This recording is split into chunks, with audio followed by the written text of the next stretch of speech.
Now जो next learning outcome हमें achieve करना है वो है 16 अरे QASK एंड 16 अरे PSK का कंपैरिजन। तो कंपेयर 16 अरे QASK विथ 16 अरे PSK।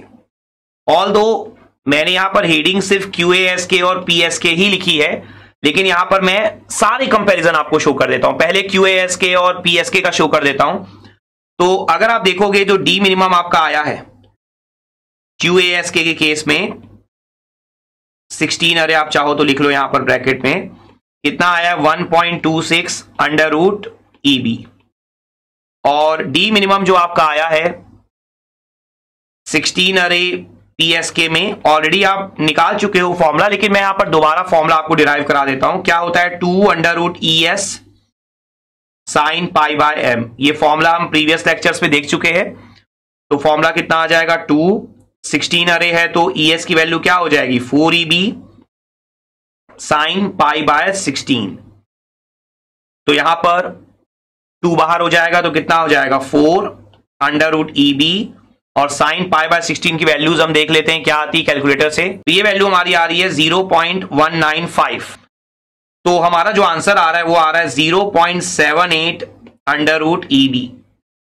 तो अगर आप ध्यान से देखेंगे यहां पर तो कंपैरिजन क्या निकला आपका कि जो डी मिनिमम है आपका 16 अरे QASK का वो क्या आया ग्रेटर आया डी मिनिमम ऑफ 16 अरे PSK का।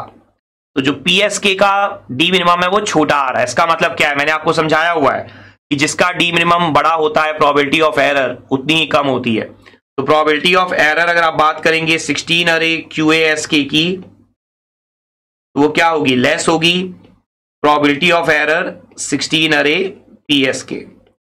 तो अगर आपका क्राइटेरिया प्रोबेबिलिटी ऑफ एरर है तो QASK ज्यादा बेटर होगा एज कंपेयर टू 16 अरे PSK। ये आप देख सकते हैं यहां पर बड़े आराम से। अगर आप चाहें तो आप बाकियों से भी कंपैरिजन कर सकते हैं। जैसा मैंने आपको बोला मैं वैल्यूज आपके लिए लिख देता हूं, आप कंपैरिजन कर सकते हैं। देखिए हमने PSK के लिए सिर्फ BPSK या PSK बाय डिफॉल्ट जो हम पढ़ते हैं उसके लिए हमारा डी मिनिमम कितना आया था, ये हमारा आया था 2 अंडर रूट EB। हमारा डी मिनिमम ASK का कितना आया था अंडर रूट EB। और हमारा डी मिनिमम FSK का कितना आया था अंडर रूट 2EB। इसके अलावा भी आप बहुत सारी QPSK भी आप देख सकते हैं। QPSK जो भी आपने स्टैंडर्ड पढ़े हुए हैं इसके अलावा भी आप बहुत सारे लिख सकते हैं 8 अरे 16 अरे 32 अरे 256 अरे PSK, क्योंकि सबके लिए आपके पास फॉर्मूला है ना स्टैंडर्ड फॉर्मूला। जब भी PSK की बात होती है आपके पास ये स्टैंडर्ड फॉर्मूला हमेशा है। आप M की वैल्यू कुछ भी पुट करके निकाल लीजिए और ES की वैल्यू NEB पुट करना है आपको, ठीक है। लेकिन जो स्टैंडर्ड है वो मैं लिख देता हूं वापस से। तो QPSK का हमारा डी मिनिमम कितना आया था, ये हमारा आया था 2 अंडर रूट EB। QPSK और PSK दोनों का सेम ही आया था अगर आपको याद हो तो यहां पर अगर आप देखेंगे तो QASK का जो डी मिनिमम है वो 1.26 अंडर रूट EB है।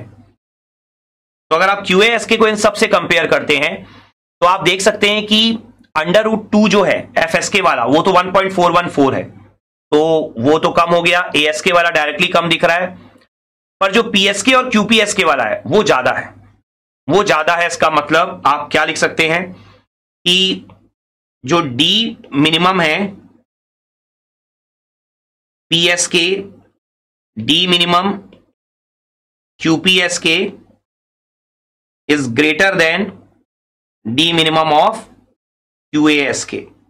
कौन सा QASK 16 अरे, ठीक है। तो ये पॉइंट यहां से कंक्लूजन मिल सकता है आपको कि मतलब अगर बात करें कौन बेटर है डी मिनिमम वाइज या प्रोबेबिलिटी ऑफ एरर वाइज तो PSK QPSK बेटर है QASK से। लेकिन अगर आप बात करते हैं 16 अरे PSK की तो 16 अरे PSK केस में 16 अरे QASK ज्यादा बेटर है, ठीक है। तो अलग अलग सिचुएशन एग्जाम में आ सकती है। आपको हर एक सिचुएशन के लिए रेडी रहना है। क्राइटेरिया प्रोबेबिलिटी ऑफ एरर देगा तो इस तरीके से कंपेयर करेंगे आप। क्राइटेरिया बैंडविड्थ देगा तो उसके लिए मैंने आपको तरीका समझाया कि बैंडविड्थ के केस में आपको कैसे कंपेयर करना है। तो आई होप आपको ये सारा का सारा कंसेप्ट यहां पर बहुत अच्छे से क्लियर हो गया होगा। और ये जो सेकंड लर्निंग आउटकम है 16 अरे QASK एंड 16 अरे PSK का कंपैरिजन, वो भी यहां पर आपने बहुत अच्छे से अचीव कर लिया होगा। Let's have a quick knowledge check.